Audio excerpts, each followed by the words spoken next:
자기 자신이 땅에 완전히 밀착되는 것을 거부하는 삶을 산 거예요. 잠자는 순간에도 무의식 가운데에서도 내가 땅의 속성에 밀착되지 않겠다. 내 몸을 수직으로 세워서 하나님을 향해 머리를 들고 잠자는 시간에도 잠을 자겠다. 그것이 수도사들의 의지였고, 수도사들의 수행 방법 가운데 잠을 자는 방식이 그 방식이었다. 쉘링이 얘기하기를 우리 인간의 참된 의미가 폭에 있는 것이 아니라 높이에 있다 그랬어요. 수평적 확장에 우리 인간의 참된 의미가 있는 것이 아니라, 내가 이 땅에 존재하는 까닭이 수평적 확장 때문에 있는 것이 아니라 수직적 높이에 있다는 거예요. 얼마만큼 내가 하나님과 깊은 교제를 이루고 있는가. 중세의 수도사들은 잠자는 시간까지도 자기 자신의 영적인 것이 해이해져서 땅에 밀착이 될까봐 관 같은 침대를 만들어 놓고 관에 누워서 자기 몸을 수직으로 세워 하나님과 교제를 나눈 거예요. 그 설명이 얼마나 제게 감동이 됐는지 몰라요. 여러분, 이 시대를 살아가는 우리 크리스찬들의 삶과 우리 자신을 스스로 비교해 볼 때 우리들이 얼마나 수평적인 삶에 밀착이 되어 있는가. 땅이 끌어다니는 중력에 우리들이 얼마나 흡수돼가지고 땅의 중력을 거부하지 못하고 땅에 밀착돼서 살아가는가. 여러분, 우리 인간을 가리켜서 직립보행하는 호모 에렉투스라고 얘기합니다. 왜 인간이 인간인가? 직립보행을 하기 때문에 이게 호모 에렉투스라는 거예요. 직립보행하는 사람. 여러분, 우리는 무엇보다도 영적으로, 신앙적으로 우리는 직립보행을 해야 될 사람들이에요. 세상이 무엇에 관심을 하고 세상이 무엇을 추구하든지 우리들은 그 자리에서 몸을 세워서 하나님을 향해 영적 높이를 하고 살아가야 될 사람들이라. 여러분, 이렇게 살기 위해선 우리들에게 변화가 필요합니다. 그래서 헨리 나우엔이라는 사람은 우리 크리스찬들이 수직으로 성장하기 위해서는 자기 변화가 필요하다 그랬어요. 우리 자신의 변화가 필요하다. 그러면서 헨리 나우엔이 부정적인 변화와 긍정적인 변화를 구분해서 이야기를 합니다. 우리는 변화해야 되는데 부정적으로 변해서는 안 되고 긍정적 변화를 이루어야 된다. 그러면 부정적 변화는 무엇인가?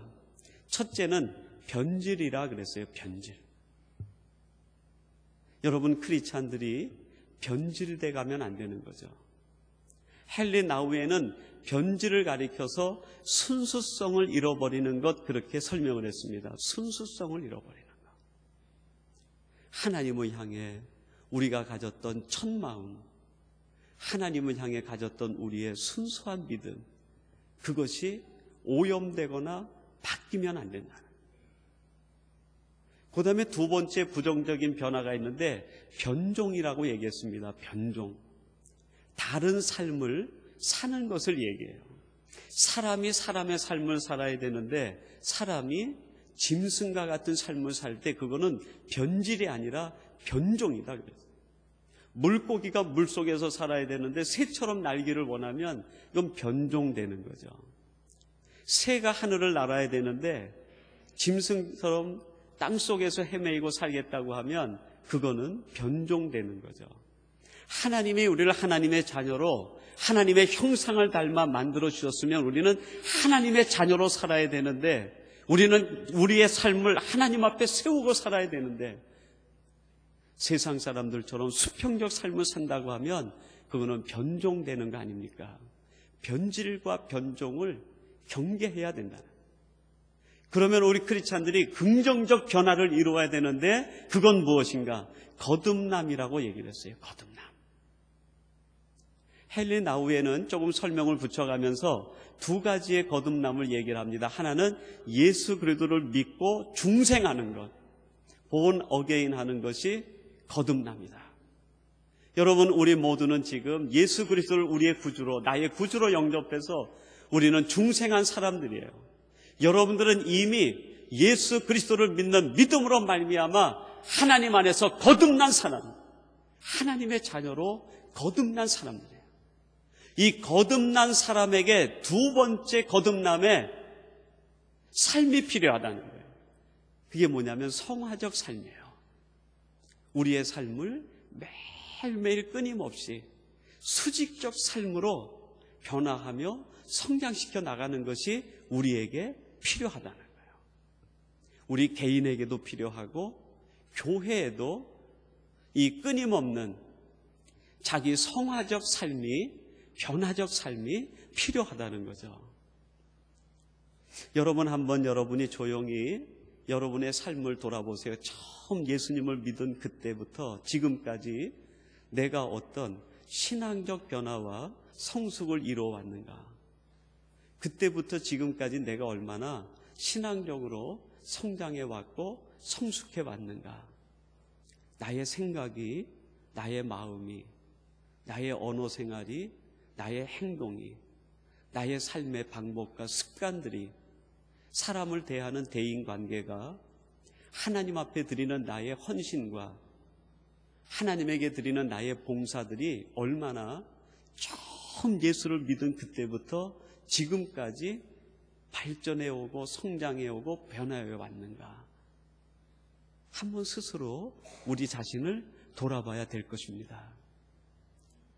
중생한 단계에서 멈추는 것이 아니라 우리는 끊임없는 성장과 변화를 이루어와야 된다.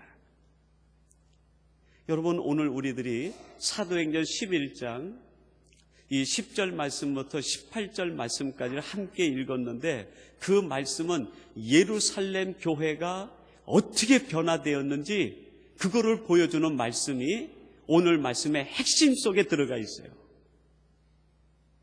여러분, 오늘 본문 말씀에 보면 이렇게 기록합니다. 18절 말씀인데요. 저희가 이 말을 듣고 잠잠하여 하나님께 영광을 돌려 가로되 그러면 하나님께서 이방인에게도 생명 얻는 회개를 주셨도다 하니라.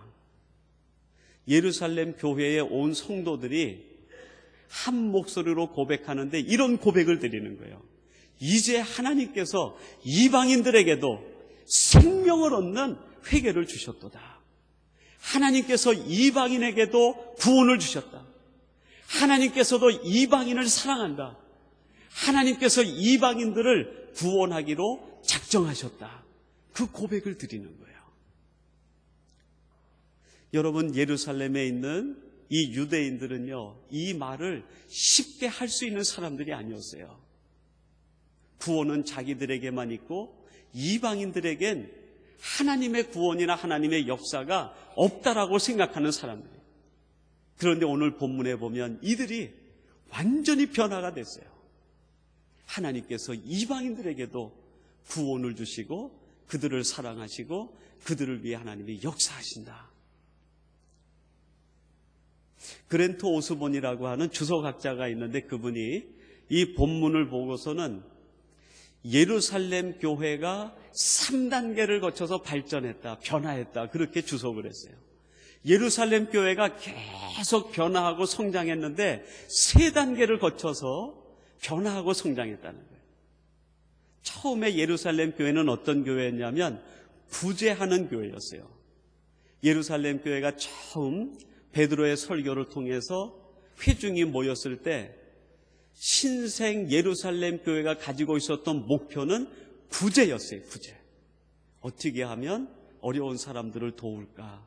어떻게 하면 힘든 성도들을 구제할까? 그것이 이 예루살렘 교회의 처음 목회관이었어요.